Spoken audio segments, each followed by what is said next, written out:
Dex, it's been a big stint back home, and you probably needed that break after the biggest year of your career so far in the States.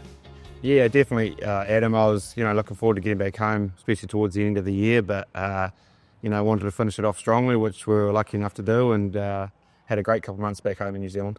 What were your first thoughts when you heard about the Ladbrokes Ultimate Driver Championship, the whole concept? Well, I jumped at the chance to be a part of it for sure. It's a great concept. It's a great initiative shown by the club and Ladbrokes to put this on, and it's gathered a lot of attention too, which is worldwide, I think. Which is just great for harness racing. There are other driver series, world driver series. You've actually won one of those in the past as well, but this is different, isn't it? The whole slot element that goes with it, the 20 different races, 2 nights. It's going to be manic. You're going to have your wits about you. The slot thing obviously is taken off a bit, down under with the thoroughbreds and the harness side of it now. So to have it as a driver's one is, something new, and I think something special too. Albion Park, we're here now chatting, and you're no stranger to this place. In fact, one of your last big wins down under before making the States home was right here.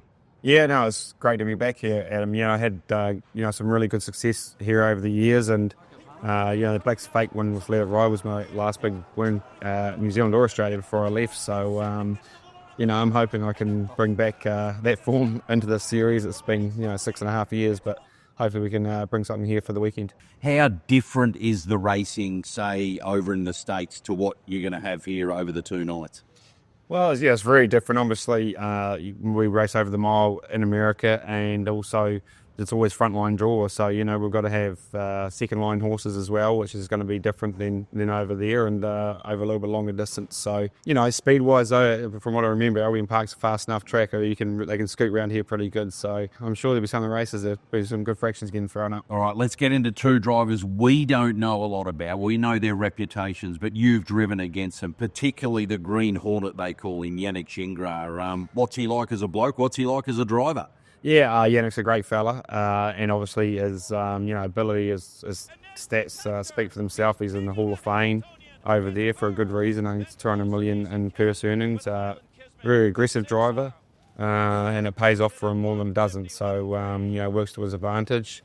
And, it's very tough to compete against. I think a lot of us know it's harness racing's big in America, but the Swedish element of Bjorn Goop, great name, by the way, he just adds so much to this series. He's a rock star in Sweden, isn't he? I don't think people realise the sport there is massive. I think it's their 3rd biggest sport. He is an absolute rock star over in Sweden.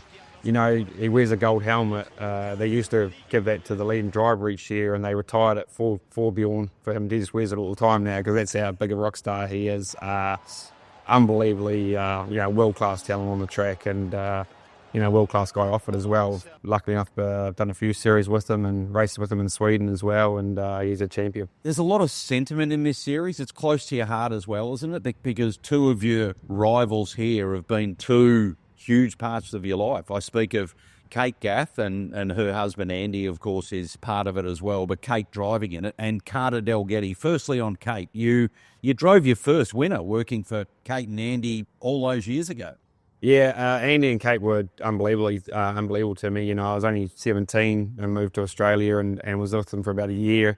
I obviously had my first winner. I started driving for Andy and Kate, and they looked after me, unbelievably well, and then moved to Kentucky Iron Lodge, and I think Carter was about 2 or 3 when I first walked in there, and he was your shadow for me. Exactly, yeah. So he's like my little brother, and he's all grown up now, though, isn't he? And he's doing really well on the track, so it'd be good to compete against him.